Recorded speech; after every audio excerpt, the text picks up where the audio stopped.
PPAD dari Kulon Progo tahap yang kedua untuk literasi sains kelas 9. Di sini saya orek-orek merah ini yang kita bahas di sini terlebih dahulu ya. Ada nomor 1, nomor 6 dan seterusnya. Ini soal-soal yang ada hitungannya. Sudah kalian kerjakan tadi ya? Kalau dari yang asalnya Kulon Progo pasti sudah dikerjakan karena sudah diujikan. Nah, untuk yang dari kabupaten yang lain barangkali belum mengerjakan, baru tadi ya. Dimulai dari soal nomor 1. Perhatikan pengukuran massa benda berikut ini. Langsung saya ditunjukkan di gambar ya.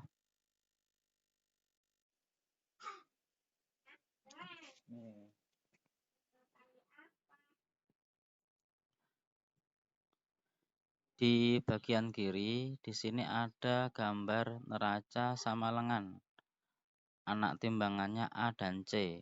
Kemudian untuk menimbang beban 0,42 kg ternyata masih lebih berat.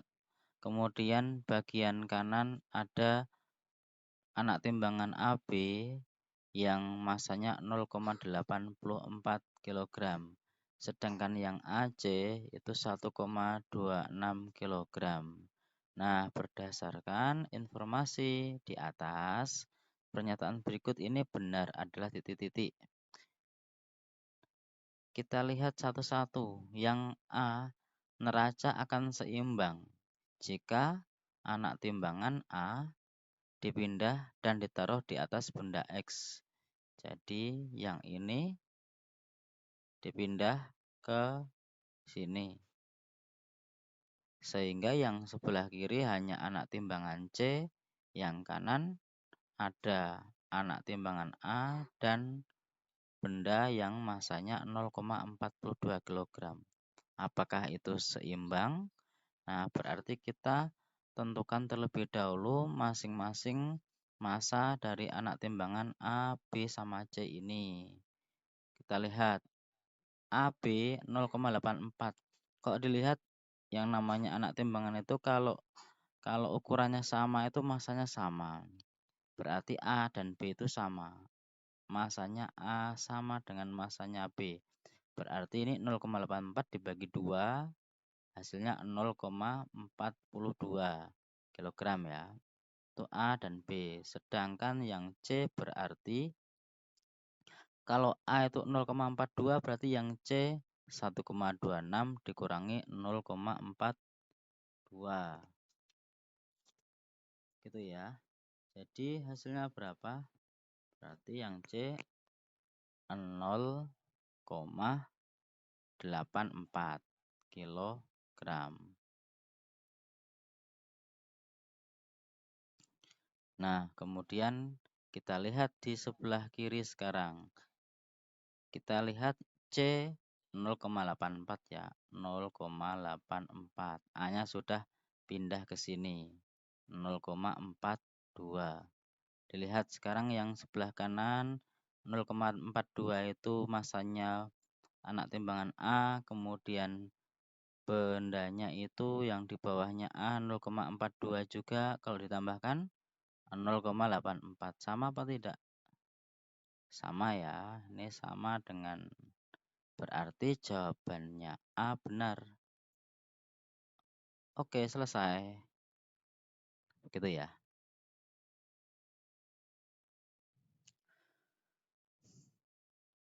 Soal nomor 6. Ada bacaan teks tentang bagaimana mengkonversi skala Kelvin. Ternyata di sini enggak cuma Kelvin saja yang dikonversikan dari skala lain. Nah, di sini ada gambar 2 buah termometer. Termometer A dan termometer B. Bedanya apa? Bedanya adalah skala atau titik tetap atas dan titik tetap bawahnya. Lihat di sini Untuk yang termometer A, titik beku air 10 derajat A. Oke, berarti titik tetap bawahnya yang A di sini 10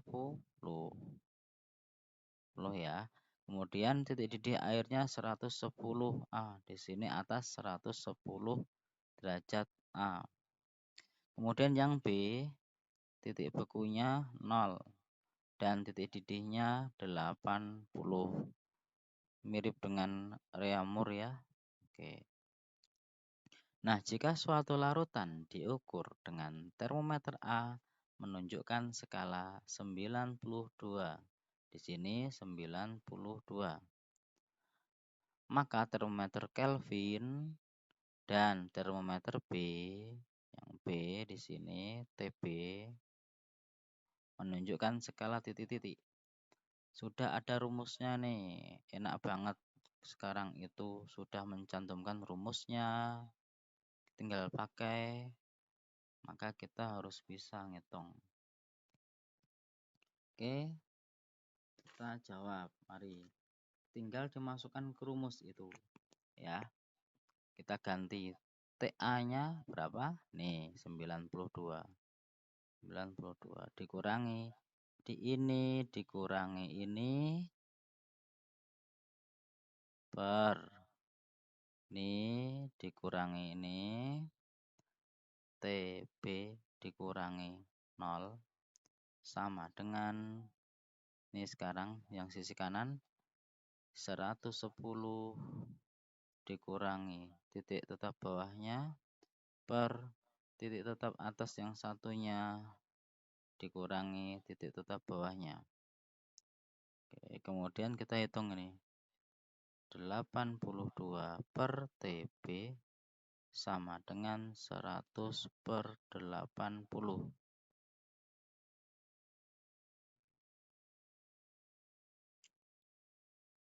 Sebentar.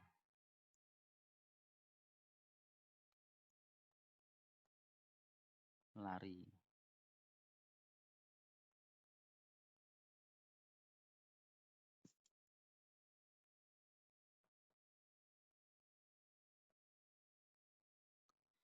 Nah, kita sederhanakan yang sebelah kanan dibagi 20, ini dapat 4, yang atas dapat 5. Kita kalikan silang. 5 TB sama dengan 82 dikali 4. Berarti TB sama dengan 82 kali 4 itu berapa? Ini 8, ini 32, 3, 2, 8 per 5 ya. Ini ke kanan jadi pembagian. Sehingga hasilnya suhu yang terukur pada termometer B adalah dibagi berapa? 65,2 ya. 6 maaf, 6 karena sisa 3. 3 per 5, 6. 65,6. Ini yang B. Yang B nih. Berarti yang mana? Nah, yang ini ya. Yang B berarti. Karena beda-beda maka langsung diperoleh yang B. Nggak perlu ngitung yang Kelvin jadinya. Tapi kalau kita mau tahu berapa Kelvin, maka kita konversikan dari TB boleh atau dari yang TA tadi juga boleh.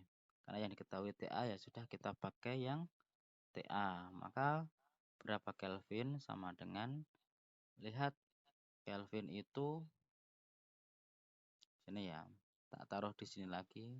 Ini untuk termometer Kelvin tetap bawahnya 273, atasnya 373. Sehingga skalanya adalah 100. Sedangkan yang tadi di sini yang A itu skalanya juga 100 gitu ya. Berarti 1:1. Maka tinggal 92 dikurangi 10 berarti 80 2 ditambah titik tetap bawahnya Kelvin 273. Hasilnya sama dengan 355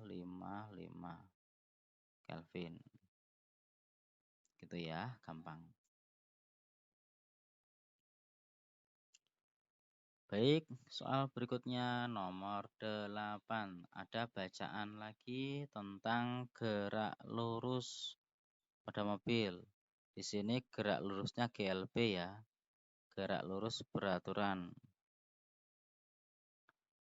Ada bacaan teori tentang GLB dan GLBB. Kemudian di bagian bawah ini ada gambar mobil balap A dan B. Yang A memiliki kecepatan atau VA 50 meter per sekon. Yang bawah VB, nggak tahu ini berapa VB-nya. Diketahui jarak mobil A dan B 120 meter. Jaraknya. Itu ya. Berdasarkan informasi di atas, pernyataan berikut yang benar ada titik-titik. Dilihat ABCD-nya itu menyusul. Jadi mobil B menyusul mobil A. Yang namanya menyusul itu pasti nanti di suatu waktu ini bertemu. Jadi itu kesusul ya. Nah, berarti di mana? Karena mobil A itu geraknya GLB, kecepatannya tetap 50 meter per sekon, dan mobil B karena kalau dilihat di sini kecepatannya juga tetap, maka syaratnya mobil B supaya bisa menyusul maka harus lebih gede kecepatannya dari 50 meter per sekon. Misal, kalau 51 meter per sekon bisa nyusul enggak? Bisa, tapi lama waktunya. Jadi, asalkan lebih dari 50 pasti bisa nyusul. Karena lama-kelamaan pasti kesusul. Gitu ya. Nah, di sini kita lihat. Kita bisa pakai rumus tentang menyusul gitu ya. Kalau kalian ketik di Google, ketik saja rumus mobil menyusul mobil yang lain, misalnya begitu. Maka nanti akan diperoleh. Nah, di sana ada rumus waktu menyusul sama dengan selisih jarak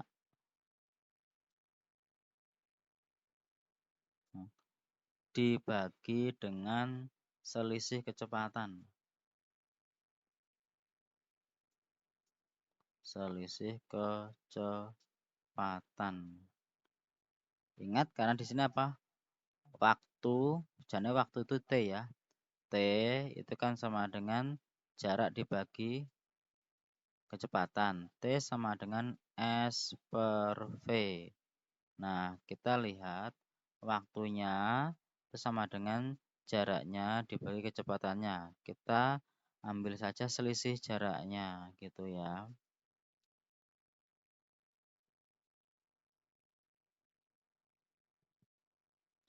Nah, kita misalnya ambil pengen menyusulnya itu waktunya berapa. Di sini di jawaban A dan B itu 15 detik dan 10 detik. Maka kita ambil yang jawaban A, waktu menyusulnya 15 detik. Berarti 15 sama dengan selisih jaraknya 120 dibagi dengan selisih kecepatan. Kecepatannya yang tinggi berarti VB. Berarti yang ini itu rumusnya kecepatannya B dikurangi kecepatannya A gitu ya. Berarti di sini VB dikurangi kecepatannya A 50. Maka kita kalikan silang. 15 VB dikurangi 50 kali 15 itu 750 sama dengan yang atas itu 120. Berarti kita bisa pindahkan ke kanan, yang dikurangi 750 menjadi 120 ditambah 750. Ini 15 VB sama dengan 870. Sehingga VB 870 dibagi 15. Maka diperoleh VB-nya yaitu berapa nih? 58 ya. Saya tadi ngitung 58. Nah, dengan kecepatan 58, maka mobil B bisa menyusul dengan waktu 15 detik. Nah, 58 itu di bawah 62. Ini kok lebih dari 62? Maka ini enggak benar, masalah ya. Berarti jawabannya yang B gitu. Oke. Karena yang C, mobil B tidak dapat menyusul mobil A jika kecepatannya lebih dari 50. Bisa. Pasti bisa. 51 saja bisa menyusul. Yang D, mobil B dapat menyusul mobil A. Ya, jika kecepatannya 50. Salah. Kalau sama, maka tidak akan bisa menyusul, apalagi kurang. Kita buktikan untuk yang jawaban B ya. Jadi 15 ini diganti dengan 10. Kita ganti dengan saya hapus angkanya, ini 15 tak hapus. Ini masih sama di sini. Ini jadi beda ya. Ini saya hapus.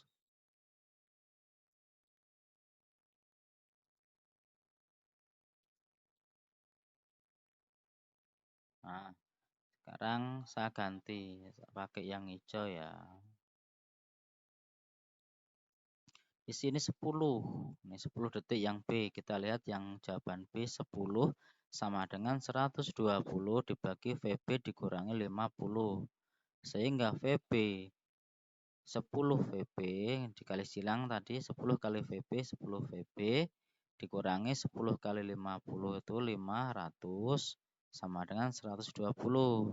Berarti 10 VB sama dengan 120 ditambah 500. Berarti 10 VB 620. Jadi VB-nya 620 dibagi 10, ketemunya 62. Nah, 62 ya.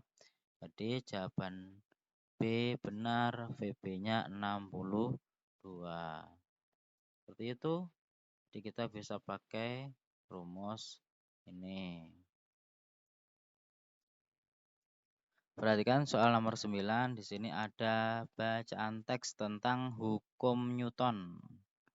Nah, di sini ada rumusnya, ada hukum pertama Newton, kemudian hukum kedua Newton, kemudian pertama dan kedua saja. Kemudian ada yang ketiga di sini ya. Nah, kemudian di sini mulai dari yang saya tunjuk anak panah di sini, Joni sedang belajar penerapan hukum Newton. Nah, karena ada gerak benda seperti ini, berarti ini hukum Newton kedua ya. Di sini diketahui ada dua balok, balok A dan balok B. Dan ada di sini ada kereta dinamika. Masanya 15 kg ditarik dengan gaya 80 Newton. Nah, kemudian Joni menuliskan beberapa hasil analisisnya sebagai berikut.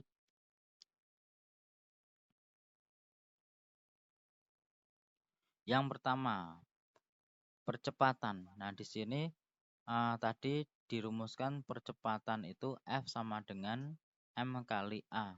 Berarti percepatan itu F dibagi M. Artinya kalau ada rumus atas seperti ini sebanding atau berbanding lurus ya. Sedangkan dengan bawah itu berbanding terbalik. Berbanding terbalik. Artinya semakin besar gaya maka semakin besar percepatan. Atau semakin besar massa justru semakin kecil percepatannya. Itu berdasarkan rumus hukum kedua Newton. Sekarang yang pernyataan nomor 1. Percepatan kereta semakin besar jika balok B dinaikkan di atas kereta. Kalau kereta itu sudah masanya 15 kg ditambah dengan balok, berarti masanya kereta menjadi lebih besar. Massa besar, maka percepatannya jadi kecil karena berbanding terbalik. Kalau semakin besar, maka jawabannya salah. Kemudian yang pernyataan nomor 2, percepatan kereta makin besar jika balok A diturunkan dari atas kereta. Kalau diturunkan berarti massanya menjadi lebih kecil. Kalau massanya kecil maka percepatannya besar. Benar, jadi nomor 2 benar. Kemudian nomor 3, percepatan kereta bertambah 0,5 meter per sekon kuadrat jika balok A diganti dengan balok B. Sedangkan yang nomor 4, jika balok A diganti dengan balok B, maka percepatannya berkurang 2 meter per sekon kuadrat. Intinya di sini apa?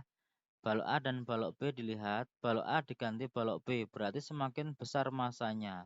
Masanya semakin besar, berarti percepatannya semakin kecil atau berkurang. Jadi yang dipilih yang berkurang bukan yang bertambah. Jadi jawabannya 2 dan 4. C ya. Nah, permasalahannya kalau misalnya nanti ini ternyata di soalnya itu berkurang semua ini. Percepatannya berkurang atau semakin kecil dengan angka-angka yang berbeda. Misalnya berkurang 0,5, berkurang 2, maka cara mengerjakannya bagaimana? Nah, ini kita bisa selesaikan dengan rumus itu.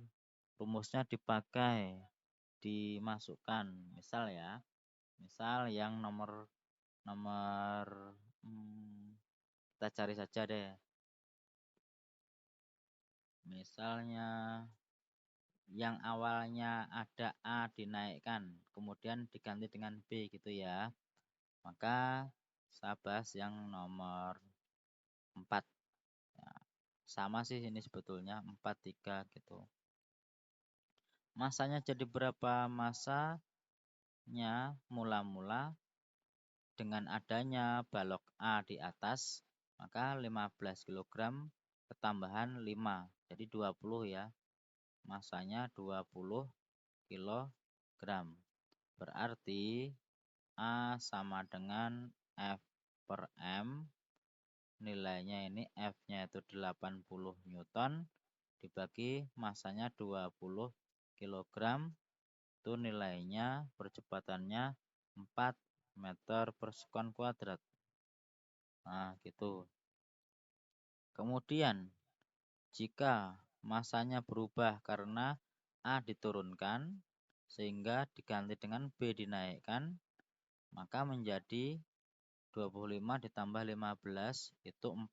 40 kg sekarang masanya jika B-nya mengganti A.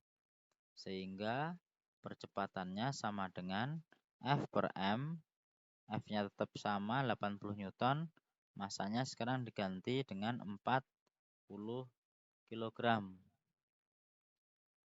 Hasilnya 2 meter per sekon kuadrat. Nah, jadi dari 4 menjadi 2 itu adalah berkurang. Jadi berkurang 2 meter per sekon kuadrat.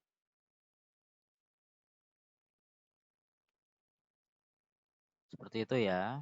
Oke. Berikutnya soal nomor 10. Ada teks tentang mainan ayunan.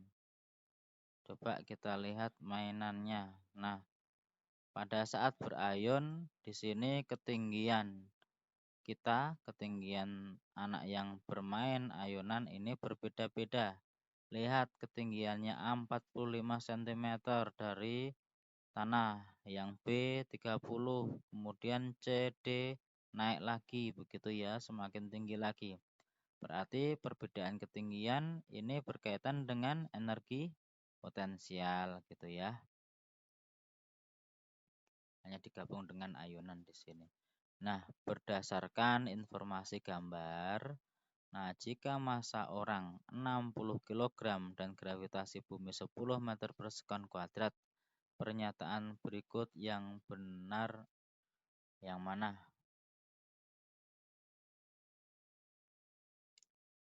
Oke, kita lihat yang pertama. Ini kenapa? Maaf. Yang A. Energi potensial bertambah ketika berayun dari titik A ke titik B. A ke B ini semakin turun, ketinggiannya semakin kecil. Kita lihat energi, maaf, bentar.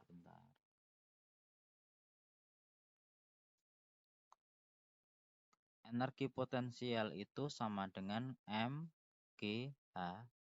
Nah, di sini ada H, ketinggian. Semakin tinggi maka energi potensialnya juga semakin besar. Gitu ya. Kalau semakin turun, energi potensialnya juga semakin kecil. Jadi jawaban yang A itu salah karena bertambah. Karena A ke B itu semakin turun, maka ketinggiannya semakin kecil, energi potensialnya semakin berkurang. Jadi salah yang A. Kemudian yang B, energi kinetik bertambah ketika berayun dari titik B ke titik D. Titik B paling bawah, titik D paling atas, naik. Berarti gerak ke atas itu semakin lambat, berarti kecepatannya semakin kecil. Ya, karena pengaruh gravitasi. Sehingga bukan bertambah tetapi berkurang, kebalikan pada energi potensial ya. Kalau EP semakin ke bawah semakin besar, semakin kecil, kalau semakin ke atas semakin besar. Kemudian kalau EK semakin ke atas semakin kecil, semakin ke bawah semakin besar. Yang C, energi mekanik berkurang. Salah. Energi mekanik selalu tetap. Dimanapun di A, B, C, D, energi mekanik selalu sama. Yang berubah EP dan EK-nya saja. Tapi kalau dijumlah sama. Sehingga jawaban yang betul adalah D, energi potensial bertambah 120 Joule ketika berayun dari titik B ke titik D. Kita bisa cek, nggak usah cek juga sudah benar ini karena ABC jelas salah. Nah, kita lihat EP di B, energi potensial di B, massa 60 kg, gravitasi 10, ketinggian di B adalah 30 cm, 0,3 meter dalam meter ya. Sehingga di sini jawabannya 180 Joule itu EPB. Kemudian EP di D, massa kali gravitasi dikali ketinggiannya di D 0,5 sama dengan berapa ini? 300 Joule. Nah, dari 180 ke 300 ini bertambah 120 Joule. Berarti jawabannya benar yang D gitu ya. Atau boleh langsung karena nih selisih ketinggiannya itu berubahnya itu 20 cm atau 0,2 meter, maka boleh langsung dicari 60 kali 10 kali 0,2, boleh jadi 120 Joule.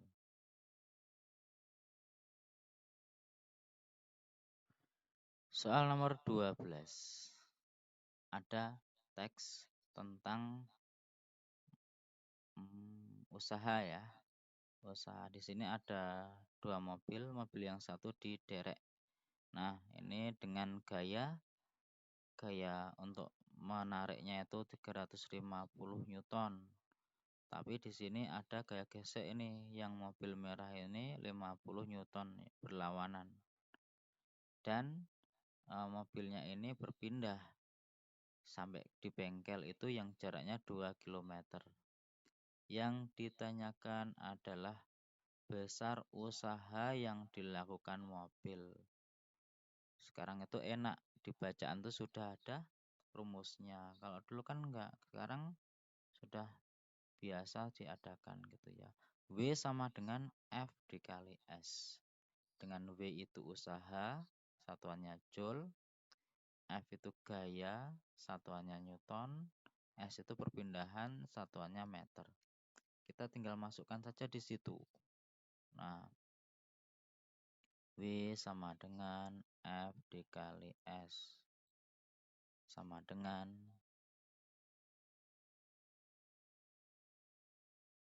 F-nya dilihat, kalau ada dua gaya ke kanan dan ke kiri, kita bisa cari resultan gayanya, sigma F-nya. Yang ke kanan dikurangi yang ke kiri, 350 dikurangi 50. Tak tuliskan ya, 350 dikurangi 50. Ini gayanya. Terus dikali perpindahannya. Di sini perpindahannya 2 km. Ingat, Joule itu dalam meter ya. Maksudnya Newton meter. Gaya dikali perpindahannya dalam meter. Kalau kilometer itu 2000 meter. Sama dengan ini 300 Newton dikali 2000 meter sama dengan 600,000 Newton meter atau Joule. Nah, 600 kilo Joule. Ini kilo ya. Jawabannya D. Soal nomor 13 ada jungkat-jungkit. Berarti ini termasuk tuas ya. Tuas jenis pertama. Perhatikan skemanya, di sini ada lengan kuasa LF, LF boleh, LK juga boleh. Lengan beban LW, LB juga boleh. Jadi di sini ada rumus F kali LF sama dengan W kali LW. Dengan F kuasa, LF lengan kuasa, LW lengan beban, W beban.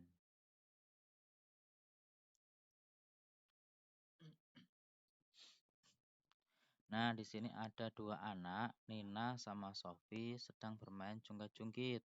Massa Nina dan Sofi masing-masing 40 kg dan 50 kg. Nah, kemudian percepatan gravitasi 10.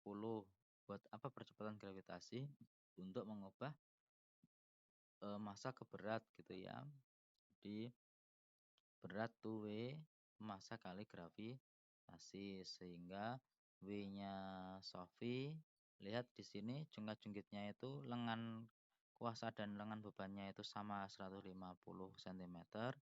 Berarti yang Sofi yang ringan, yang 40 kg, berarti 40 kg dikali 10. Ini 400 Newton. Yang Nina ini 500 Newton. Nah, biar jungkat-jungkit ini seimbang, maka posisinya harus bergeser. Siapa yang bergeser? Yang bergeser itu kalau yang ringan itu menjauh, kalau yang berat itu mendekat ke titik tumpu. Itu ya. Jadi Sofi menjauhi titik tumpu atau Nina mendekati titik tumpu sehingga akan memenuhi persamaan tadi. Lihat di sini yang A. Sofi bergeser ke depan. Kalau Sofi bergeser ke depan, ke sana, maka nanti semakin tidak seimbang. Salah. Kalau yang B, Nina yang bergeser ke depan 30 cm. Nah, ini kemungkinan bisa benar, maka kita bisa hitung. Dengan rumus tadi, ya, maka kita bisa hitung sama dengannya di sini ya. Maka saya sampaikan yang ini di sini. Sofi, beratnya Sofi dikali lengannya Sofi 150 cm sama dengan ini untuk yang B itu sama dengan beratnya Nina 500 dikali ini maju 30 cm berarti 120.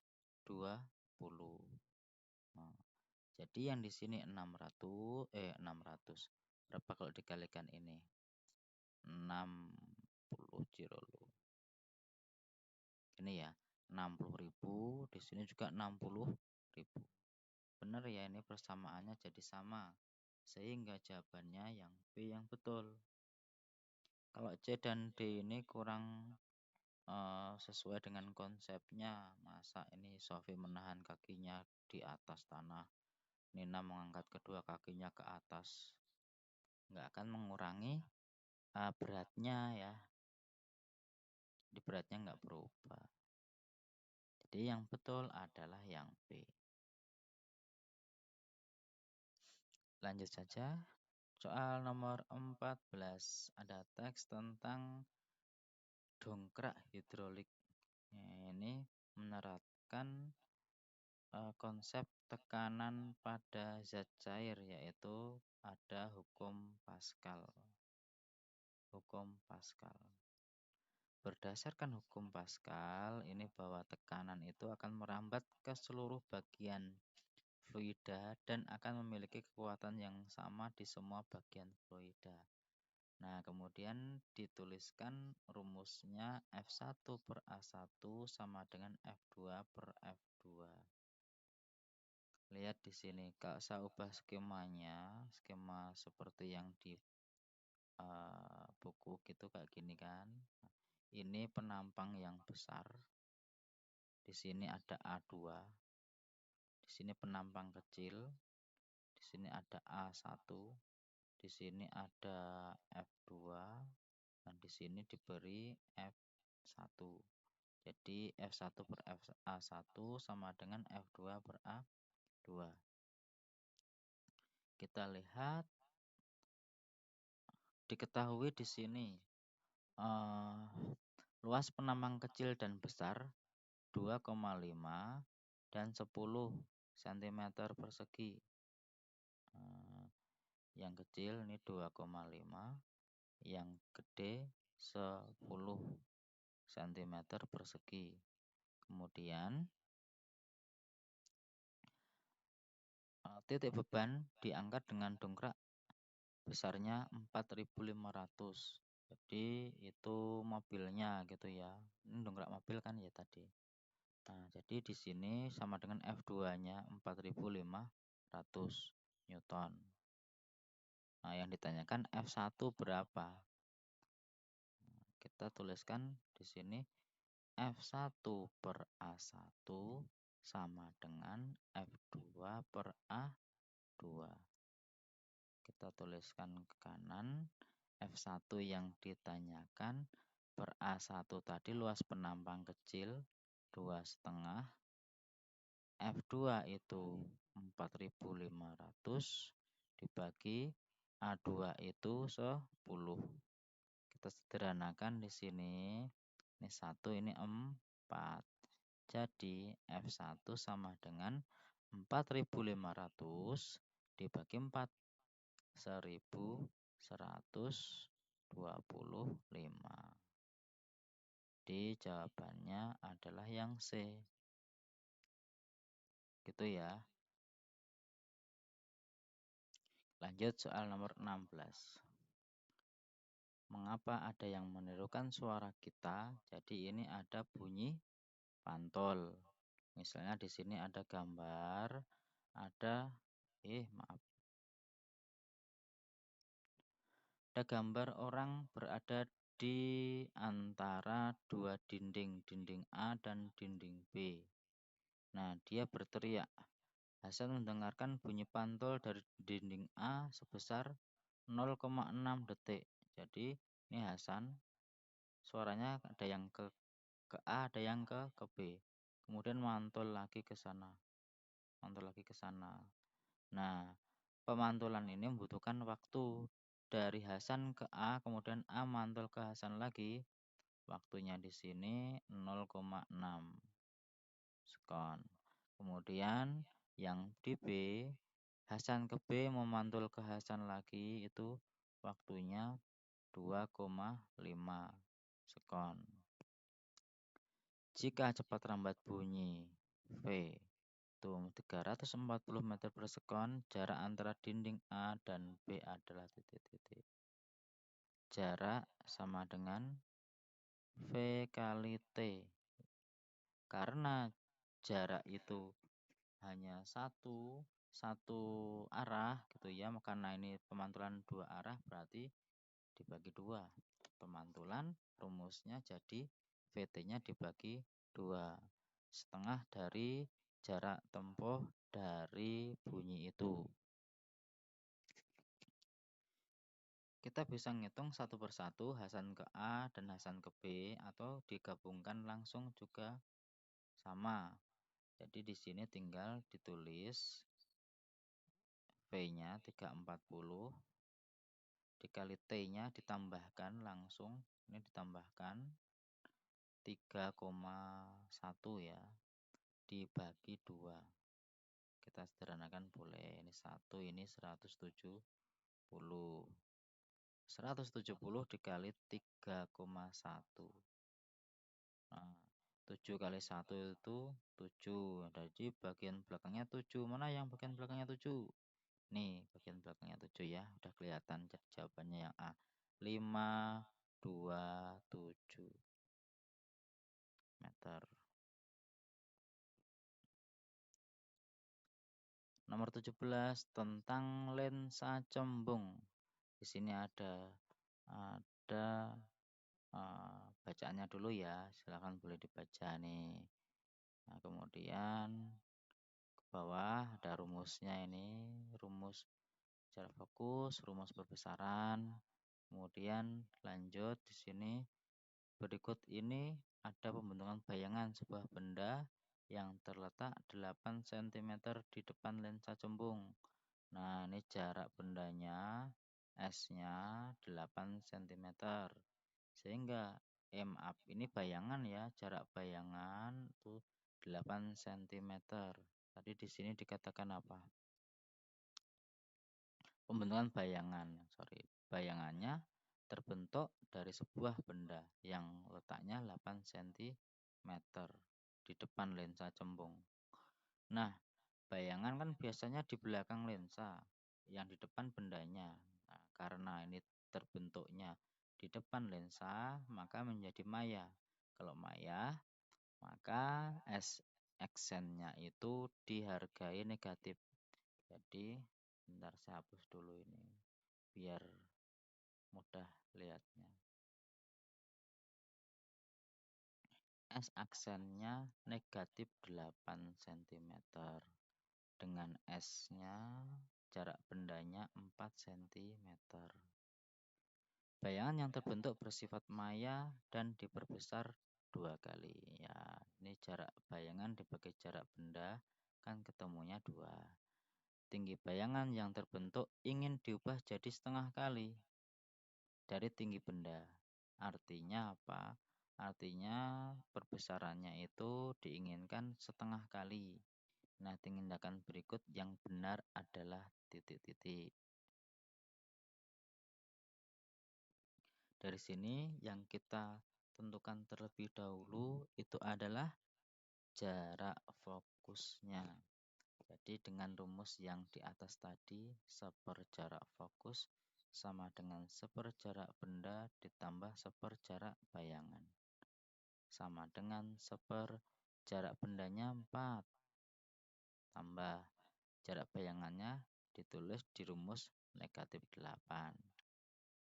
kita samakan menjadi per 8. Yang di sini 2, yang di sini negatif 1 dibalik. Jadi 2 dikurangi 1 per 8. Jadi diperoleh 1/F-nya sama dengan 1 per 8. Dengan demikian F-nya 8 cm. Jadi jarak fokusnya itu di 8 cm.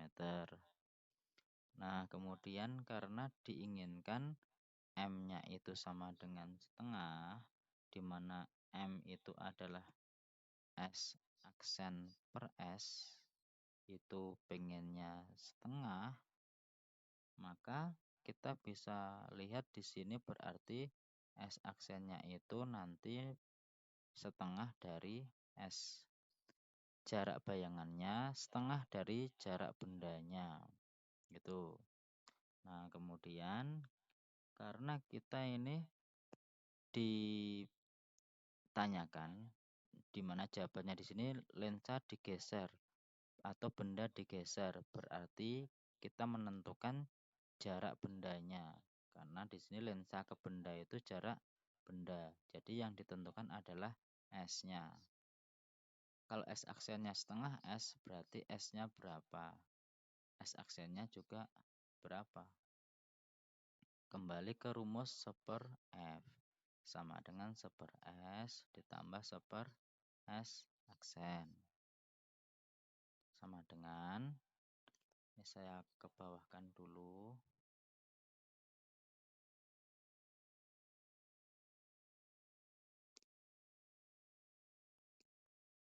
Oke. Sama dengan ini diganti nih.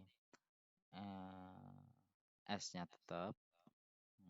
1/S aksennya jadi diganti, disubstitusi namanya dengan setengah dari S. Setengah jarak bendanya. Sama dengan, nah S di sini setengah S, maka kita samakan menjadi S. Menyamakan penyebut. Ini tetap 1, yang ini karena dikalikan 2, berarti yang atas 2. F-nya sudah diperoleh ini. 1/F-nya tadi 8. Ini juga 1/8. Jadi 1/8 sama dengan 3/S. Kalikan silang sehingga diperoleh S-nya sama dengan 24 cm. Oke. Nah, sekarang posisi awalnya tadi S-nya itu 4. Kemudian diubah menjadi 24. Berarti digeser kan?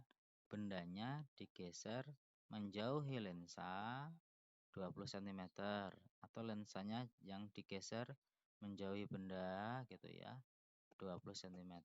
Jadi ada tulisan 20 yang mana? Yang D ya. Benda digeser 20 cm menjauhi lensa. Oke, seperti itu untuk soal nomor 17.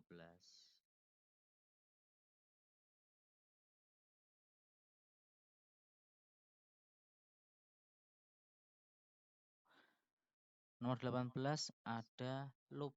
Di sini ada gambar mengamati benda menggunakan loop. Loop itu sama dengan lensa cembung ya, untuk mengamati benda menjadi lebih besar, tampak lebih besar. Nah, di sini ada loop, kemudian ada benda. Di sini ada titik fokus. Jika benda diletakkan di antara titik fokus dan lensa atau di ruang satu, maka dikatakan ini mata berakomodasi maksimum. Ini gambar yang A ya. Sedangkan yang gambar B ini mata tidak berakomodasi, di mana bendanya itu diletakkan di titik fokus. Bendanya ada di titik fokus, mata tidak berakomodasi. Nah, kemudian yang membedakan di sini perbesarannya. perbesaran bayangan itu jika mata berakomodasi maksimum yang di sini tadi itu rumusnya 25 per F ditambah 1, di mana 25 di sini itu apa? Titik dekat mata normal gitu ya. Ditambah 1. Kemudian untuk yang mata tidak berakomodasi itu M-nya 25 per F. Nah, kemudian ditanyakan di sini, jika siswa mengamati dengan kondisi mata tidak berakomodasi, yang ditanyakan, maka perbesaran bayang yang terbentuk adalah berarti pakai rumus yang ini M sama dengan 25 per F. Nah, loopnya di sini diketahui kekuatannya 10 dioptri. Ini P-nya 10 dioptri. Berapa perbesarannya? M sama dengan 25 per F. Nah, kita tahu bahwa P itu 1/F. Nilainya 10 tadi. Berarti sama artinya dengan F. Jarak fokusnya lensa atau loop itu sama dengan 1/P. Nah, jadi sama dengan 1/10. Dalam apa? Dalam meter. Jadi jarak fokusnya lensa 1/10 meter atau 10 cm. Oke, berarti kita masukkan di sini. Kalau 25 itu kan dalam cm, berarti F-nya yang dipakai dalam cm. Sama-sama dalam cm. Ini harusnya ada tulisan cm gitu ya. 25 dibagi F-nya 10. Maka hasilnya 2,5. Jawabannya yang betul yang A. Oke, seperti itu. Soal nomor 20 tentang hambatan listrik. Jika ada rangkaian listrik disusun seperti ini, lihat di sini gambar. Berdasarkan hasil pengamatan, maka yang ditanyakan di sini hambatan listrik R1. Ini berapa nilainya? Diketahui pada ujung hambatan R1 ini diukur tegangannya, menunjukkan seperti ini. Cara pembacaan voltmeter itu bagaimana? Hasil pembacaannya adalah skala yang ditunjuk jarum dibagi skala maksimum dikali dengan batas ukurnya gitu ya. Maka ini diperoleh hasil pengukurannya. Skala yang ditunjuk jarum berapa? Jarumnya di sini menunjukkan kok ada angka 1 dan 2 di tengah-tengahnya. Berarti 1,5 per skala maksimumnya berapa di sini? 5. Jadi per 5.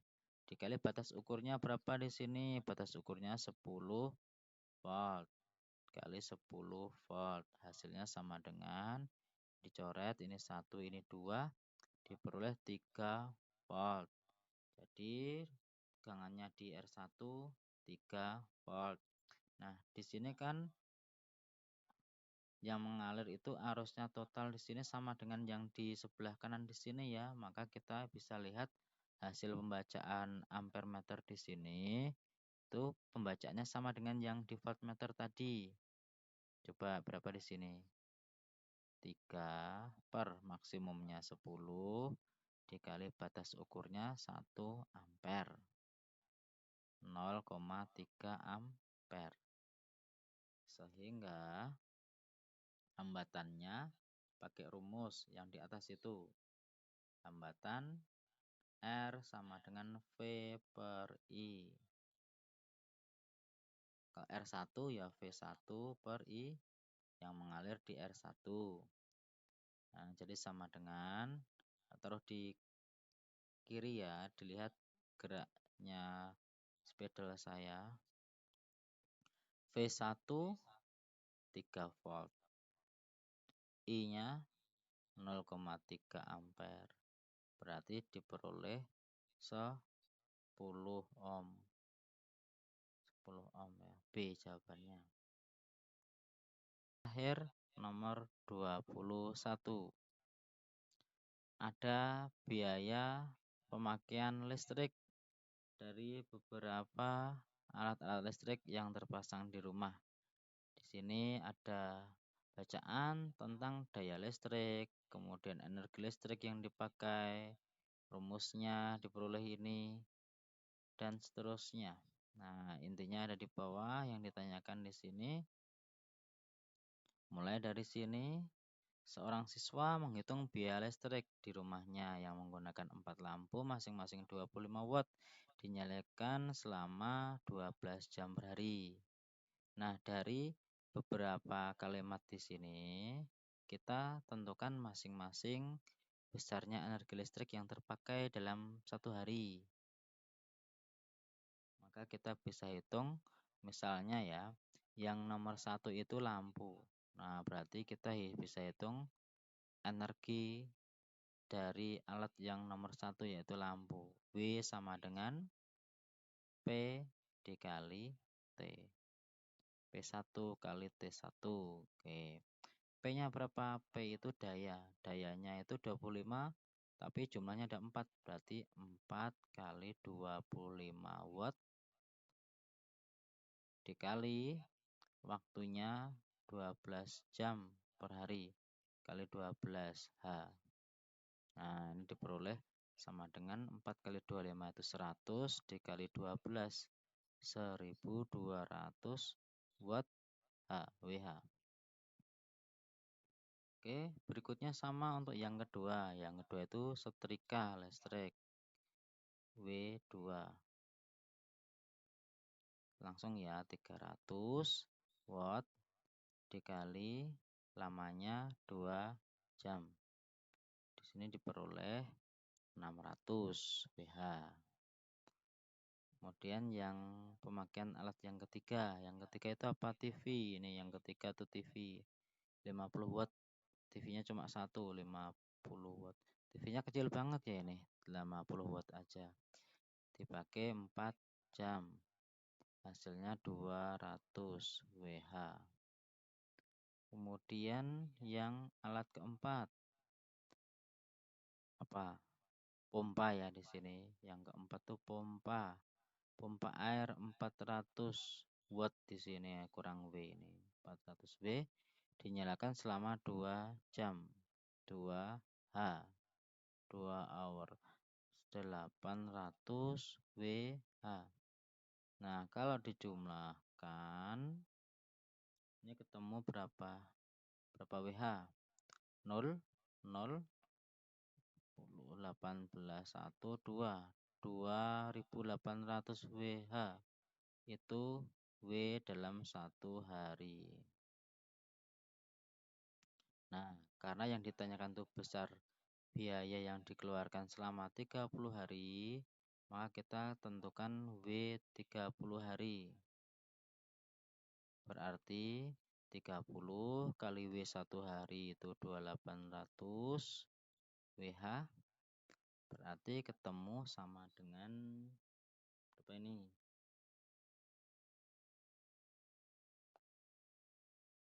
000 WH.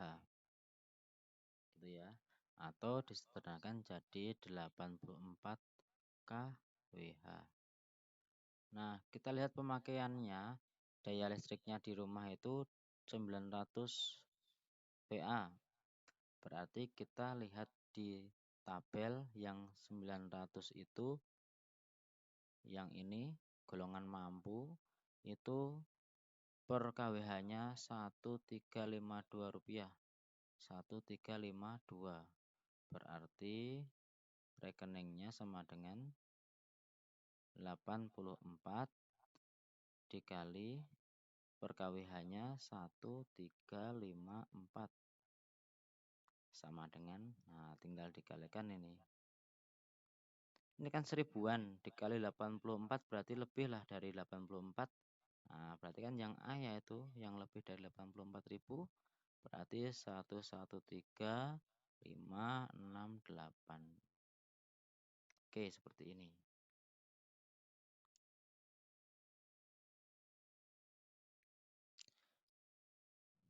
Baiklah, kalau nggak ada yang bertanya, barangkali sampai di sini ya pembahasan kita untuk hari ini.